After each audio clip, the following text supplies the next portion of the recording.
SW news में आपका स्वागत है और मैं हूं हमजा। बिहार में राजनीति तो चलती रहती है, मगर सरकार घिरी है कोरोना मामले को लेकर।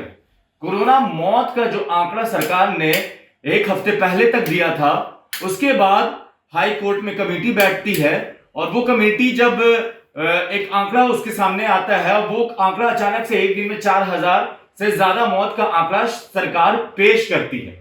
फिर कल पटना हाई कोर्ट ने बिहार सरकार को फटकार लगाते हुए, पहले भी फटकार लगाया और कल भी फटकार लगाते हुए कहा कि हमें इस आंकड़े पर अभी भी भरोसा नहीं हो रहा है। तो हमारे साथ देव कुमार पांडे जी हैं। देव कुमार जी, आप का वेलकम है SW में। शुक्रिया जी, आप हमें समझाएं और जो देख रही है जनता कि आखिर पटना हाई कोर्ट ने ऐसा लाइन क्यों इस्तेमाल किया कि अभी भी हमें बिहार सरकार के आंकड़े पर भरोसा नहीं है। ऐसा है कि ये पटना हाई कोर्ट की मॉनिटरिंग में ही जी पूरे राज्य में जो कोरोना के खिलाफ जो सरकारी इंतजामात हैं, व्यवस्थाएं हैं, ये सब पटना हाई कोर्ट की मॉनिटरिंग में ही चल रही है। जी ये मेरी अपनी राय है जी कि पटना हाई कोर्ट अगर नहीं रहता तो बेशक सरकार तो अपना काम करती है, लेकिन उस रफ्तार और उस मेटिकुलस मैनेजमेंट से नहीं कर पाती जैसा कि पटना हाई कोर्ट ने दिशा निर्देश दिया। अब शुरू से पटना हाई कोर्ट 15 अप्रैल से ही इस मामले पर सुनवाई कर रही है। 15 अप्रैल से हर 2 दिन 3 दिन के अंतराल पर एक एक चीज, एक एक डेवलपमेंट का वो मॉनिटर सूक्ष्मता से कर रही है। 2-3 बार तो पटना हाई कोर्ट ने अपने आदेश में बहुत कड़ी टिप्पणियां भी दी। क्या कहा था? एक बार मुझे याद है 22 अप्रैल को बिहार सरकार की तरफ से कुछ जो रिपोर्ट्स दिए गए थे, उसको 25 अप्रैल को खुद पटना हाई कोर्ट ने अपने आदेश में कहा कि हम इसे रिजेक्ट करते हैं, क्योंकि इनका पूरा अपने आप में ये विरोधाभासी रिपोर्ट है ऑक्सीजन पर। ये कहते हैं कि 33 मेट्रिक टन हम अपना बना रहे हैं, 94 बाहर से मिलने वाला है इनको, जबकि ये सेंट्रल कोटा का 100 एमटी भी नहीं उठा पा रहे हैं। 194 एमटी सेंट्रल कोटा का उस वक्त अलॉट था और ये 100 भी नहीं उठा पा रही थी। और इतने लंबे चौड़े दावे के पीछे राज क्या है, वो पटना हाईकोर्ट के आदेश से साफ झलका। वो ये था कि बिहार सरकार के पास लिक्विड मेडिकल ऑक्सीजन LMO जो होता है, उसे ढोने के लिए पर्याप्त संख्या में टैंकर ही नहीं। चलिए हम इस बात पे आते हैं। ये पूरा मामला जो कोरोना से मौत का आंकड़े का मामला था, एक हफ्ते पहले तक बड़ा कम दिख रहा था जी। पटना हाईकोर्ट के संज्ञान में कैसे आया? कब से ये पूरा प्रकरण चालू हुआ? आपने बताया था 11 मई के आसपास। जी जी जी जी हुआ यूं कि अब मॉनिटरिंग के करने के दौरान ही मुख्य सचिव से पटना हाईकोर्ट ने मांगा था कि अब तक कितने डेथ्स हुए। ये कहीं मुझे लगता है 11 मई का ऑर्डर था, याददाश्त से मैं बोल रहा हूँ, पक्का वो डेट आगे पीछे 1-2 दिनों से। 11 मई के ऑर्डर के आलोक में, और उसी वक्त क्या हुई थी कि बक्सर और चौसा घाट पर जो तैरती हुई लाशों का जो प्रकरण हुआ था, उस पर तुरंत हाईकोर्ट ने रिपोर्ट मांगी थी। इसी सुनवाई के दौरान जितने भी न्यूज़पेपर वगैरह में लिए थे, रिपोर्ट्स आई थी, उसको संज्ञान में लेते हुए तो बक्सर में तैरती लाशों के बारे में रिपोर्ट देना था पटना के डिविजनल कमिश्नर को। पटना डिवीजन में पड़ता था, बक्सर जिला इसे पड़ता है। और उसी वक्त संजोग से क्या हुआ कि डिविजनल कमिश्नर ने जो रिपोर्ट दिया, उसी वक्त संजोग से मुख्य सचिव, बिहार के मुख्य सचिव का भी एक रिपोर्ट आया कोरोना डेथ से रिलेटेड। अच्छा, कि पूरे राज्य में कितने कोरोना से मौतें हुई तब तक, एक मार्च से लेकर के 15 मई तक इस साल में।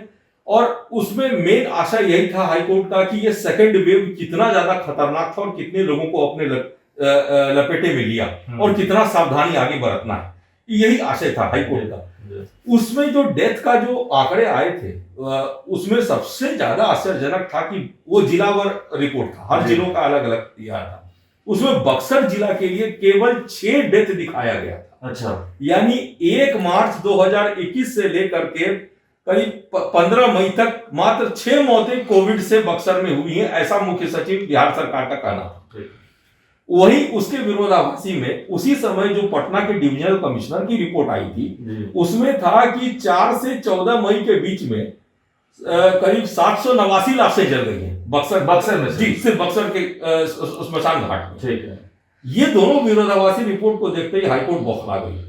एक और उन्होंने हाईकोर्ट ने नाराजगी जाहिर की और हाईकोर्ट ने कहा कि ठीक है, एक मौका आपको देते हैं, हो सकता है कि हड़बड़ी में आप हर तरह का काम कर रहे हैं, आपसे कहीं चूक हुई है, आप डेटा कलेक्शन ठीक ढंग से नहीं कर सके हैं, आप डेटा कलेक्ट को फिर से करके लाइए और हर सोर्सेस से करके लाइए।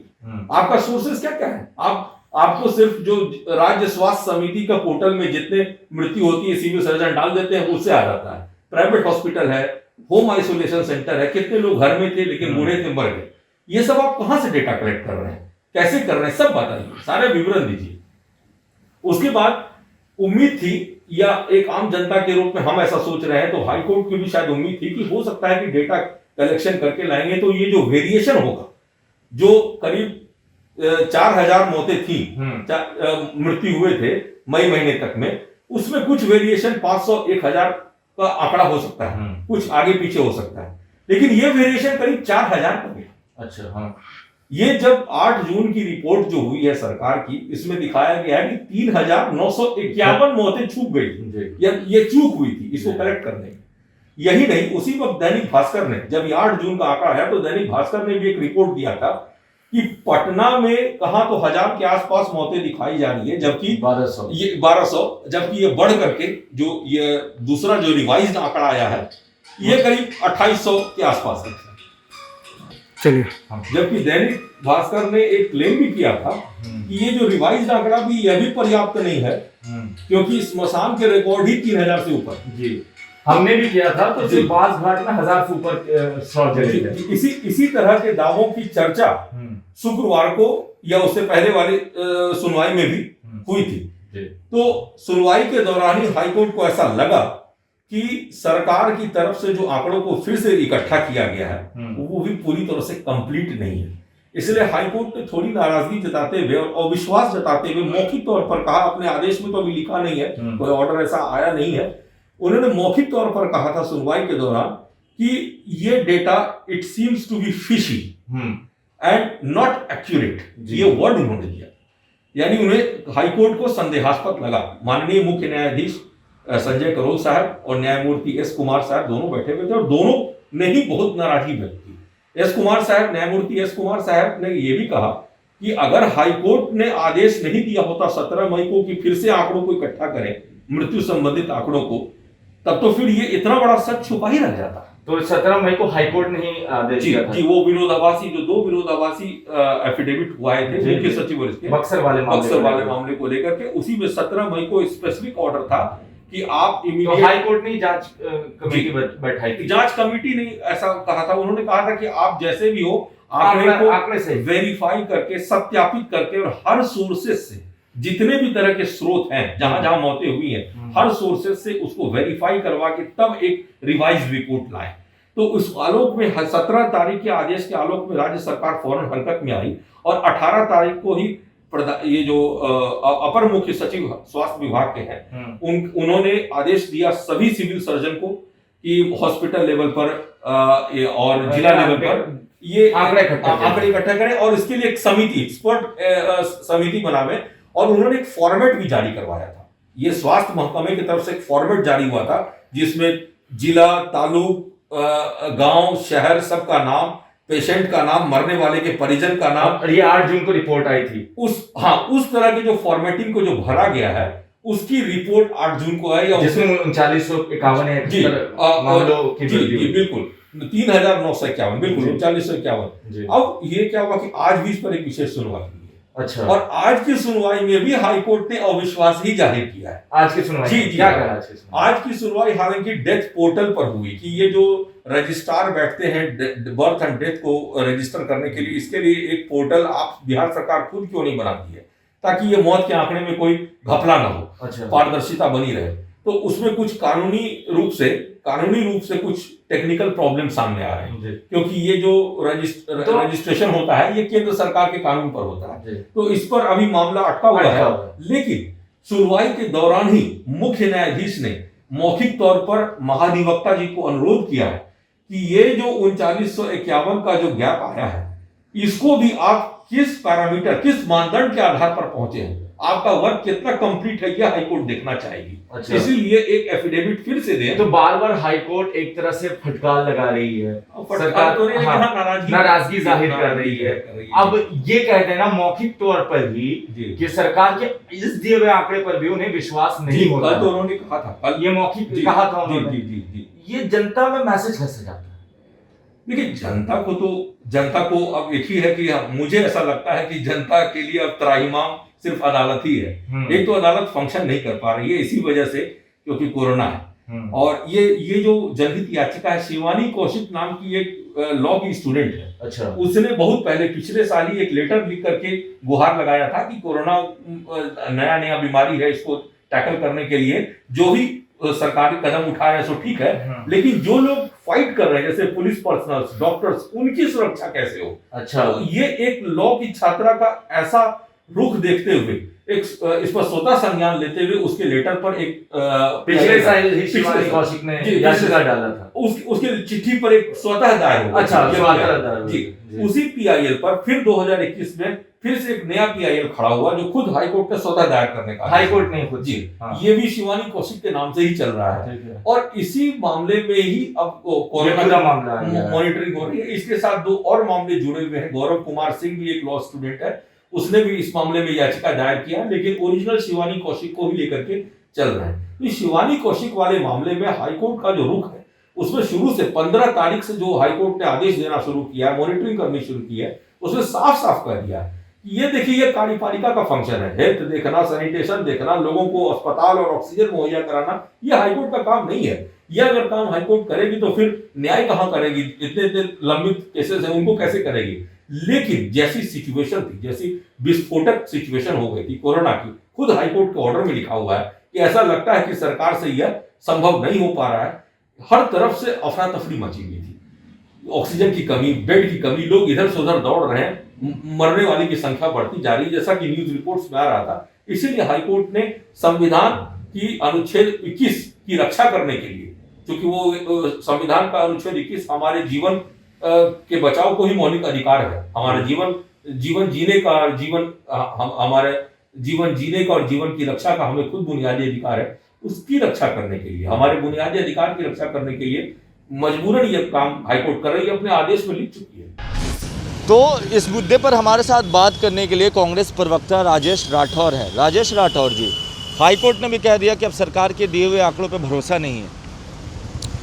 मैं जिस दिन हाई कोर्ट के फटकार के बाद सरकार ने जो डाटा पेश किया था, मैंने कहा था कि ये भी डाटा फर्जी है और माननीय न्यायालय ने भी पुनः कहा कि वो डाटा फर्जी है और सरकार मौत के आंकड़े को छुपा रही है। पता नहीं आखिर क्यों सरकार लाशों का घोटाला करना चाहती है। क्या फ़ायदा है सरकार को लाशों के घोटाला से? सिर्फ जग हसाई नहीं हो और मात्र 4 लाख रुपया परिजनों को न देना पड़े, इसलिए सरकार लाशों का घोटाला कर रही है।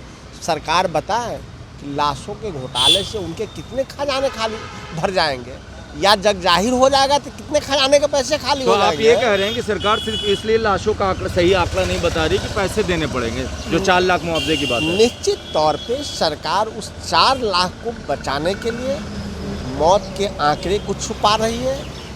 पहले दिन कुछ और आंकड़ा था, कोर्ट का फटकार आया तो कुछ और आंकड़े हुए, वो भी सत्य नहीं हुआ।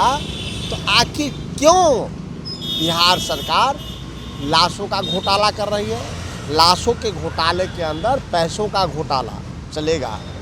और अब मुझे इसमें भी संदेह है कि जिनके नाम बाहर हो रहे हैं, पता नहीं उसका नाम, पता, ठिकाना सब सही है कि नहीं है। अच्छा, आप इसमें भी सवाल उठा रहे हैं? इसमें भी सवाल है, इसलिए मैंने कहा है, अरे वैक्सीन पड़ रहा है तो उसमें कोई मोबाइल नंबर नहीं रहता है, कोई नाम नहीं। आप देखें ना, 1000 में 300 लोग 000 मोबाइल नंबर से देते हैं, कभी 3 नंबर देते हैं। और जमुई में टीका पड़ा उत्तर प्रदेश के आदमी का नाम होता है, तो बिहार में तो बड़ा मुश्किल है। बिहार में लाश पाए जाते हैं, कहते हैं उत्तर प्रदेश वाले का, उत्तर प्रदेश वाले कहते हैं बिहार का है। आखिर लाश तो हिंदुस्तानी का है। वो कौन हिंदुस्तानी है जिनके लाश नदियों में बहे? वो कौन हिंदुस्तानी है जिसकी लाश गाड़ दिए गए? वो कौन हिंदुस्तानी है जिसको श्मशान और कब्रिस्तान में जगह नहीं मिला? यही तो हम लोग चाह रहे हैं, उसका सार्वजनिक हो, कम से कम सरकार की सूची में मरने के बाद भी तो सही नाम हो। यह सरकार न दवा दे पाई, न दारू दे पाई, न ऑक्सीजन दे पाया, न वेंटिलेटर, अब अपने सूची में नाम तक नहीं देना चाहती। तो यह सरकार से जिंदा आदमी तो त्रस्त है ही, मरा हुआ आदमी भी त्रस्त है। जिनके परिजन कोविड से मर गए हैं मगर उनका जो नाम है सरकारी लिस्ट में नहीं है, वो तो भटक रहे हैं, आप लोग क्या करिएगा? मैंने कहा कल कांग्रेस पार्टी देश भर में जिस प्रकार से पेट्रोलियम पदार्थों के मूल्यों की वृद्धि में हम लोगों ने धरना प्रदर्शन किया, इसके लिए भी हम जगह पे जाएंगे, हम सर्वे करने का प्रयास करेंगे। अगर सरकार निष्पक्ष है तो हम सरकार से आग्रह करते हैं कि बड़े बड़े विज्ञापन तो आप जरूर देते हैं अखबारों में, एक बार ये विज्ञापन दे दीजिए कि कोविड काल में किन्हीं की घर में मृत्यु हो गई हो तो हमको इस नंबर पर सूचना करें। दिया उन्होंने एकदम उसमें झोल है। अच्छा। सरकार सर्वे करा, उनका सूचना उनको दे रहा है, वो सूचना सार्वजनिक हो रहा है, कौन जान रहा है? वेबसाइट क्यों नहीं लॉन्च है उस पर ताकि लोग सार्वजनिक हो?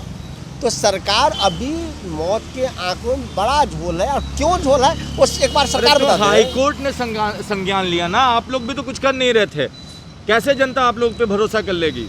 जनता हम पे पूरा भरोसा करती है, क्योंकि पता है कि राहुल गांधी जी कोरोना काल में जो आने से पहले 2020 फरवरी में प्रधानमंत्री को आके प्रधानमंत्री नहीं समझे, नमस्ते ट्रंप पे लगे तो पूरा देश भोगा।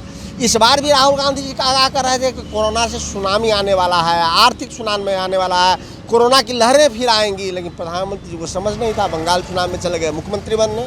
नतीजा हुआ कि पूरा देश शमशान और कब्रिस्तान में तब्दील ही नहीं हो गया, शमशान और कब्रिस्तानों में जगह नहीं मिली। तो सबको पता है कि कांग्रेस पार्टी जनता के लिए लड़ती है, जनता के लिए खड़ी है और खड़ी रहेगी। तो आपने सुना देव कुमार पांडे जी को, जो अधिवक्ता है पटना हाई कोर्ट में, और साथ में इस केस पे एकदम बारीकी नजर बनाए रखे हुए हैं, क्योंकि वो एक रिपोर्टर भी हैं दैनिक भास्कर में और शुरू से इस केस पर नजर थी उनकी। उन्होंने अपनी पूरी बात बताई, उन्होंने पूरा बताया कि 11 मई से मामला शुरू होता है। 17 मई को हाईकोर्ट कहता है कि जो भी मामले में डिफरेंस है उसको सही करके आप अपने सूत्रों से लाकर दीजिए हमें। 8 जून को जो रिपोर्ट आती है उसमें लगभग 3951 से के आसपास के मामलों में मौत की वृद्धि दिखाई दी जाती है। उसके बाद पटना हाईकोर्ट एक तरह से फिर नाराजगी और फटकार लगाते हुए कहता है कि जो आपने अभी भी दोबारा आंकड़े दिए उस पर हमें भरोसा नहीं है। कांग्रेस के प्रवक्ता ने भी कह दिया कि मौत लाशों पर राजनीति कर रही है, लाशों का घोटाला कर रही है सरकार। जब हमने पूछा कि ऐसा क्यों लगता है लाशों का घोटाला कर रही है, तो उन्होंने कहा कि हर कोविड से मरे हुए लोगों के जो 4 लाख का मुआवजा सरकार को देना है उसका खेला हो रहा है। अब आप तय कीजिए कि सरकार नंबर में हेराफेरी क्यों कर रही है, आपके हिसाब से ऐसा क्यों हो रहा है? आप अपनी राय नीचे कमेंट बॉक्स में लिखें। जुड़े रहे हमारे साथ, तब तक के लिए आपका बहुत बहुत धन्यवाद। जब हमने HW न्यूज नेटवर्क की नींव डाली थी तब हमने ये ठाना था कि न्यूज और इंफॉर्मेशन ये लोगों तक फ्री पहुंचनी चाहिए, मुफ्त पहुंचनी चाहिए, और हम आज भी ये वचन पर कायम है।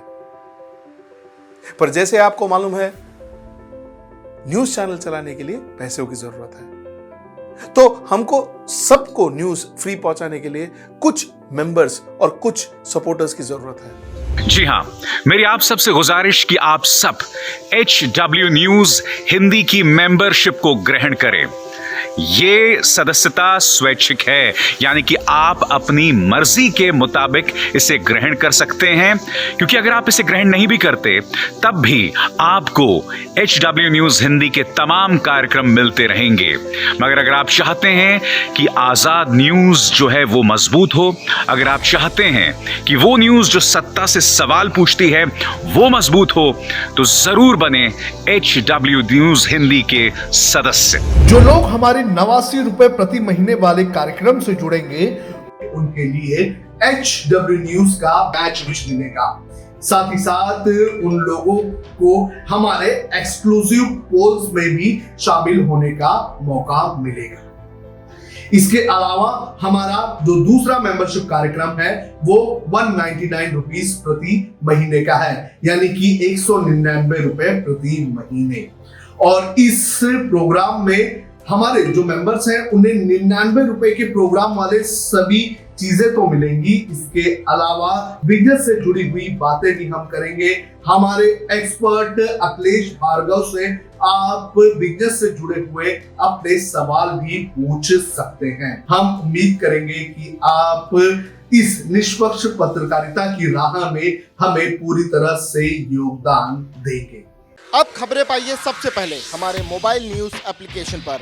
एंड्रॉइड या iOS प्लेटफॉर्म पर जाइए, HW न्यूज नेटवर्क को सर्च कीजिए, डाउनलोड कीजिए और अपनी सुविधानुसार भाषा का चयन कीजिए। खबरों की भीड़ में अपने काम की खबर पाते रहिए। अगर आपको हमारा ये वीडियो पसंद आया है तो आप इसे शेयर करें, फेसबुक पर हमारे पेज को लाइक करें, ट्विटर पर हमें फॉलो करें, YouTube पर ज़रूर सब्सक्राइब करें ताकि आपको हमारे हर खबर की अपडेट मिलती रहे।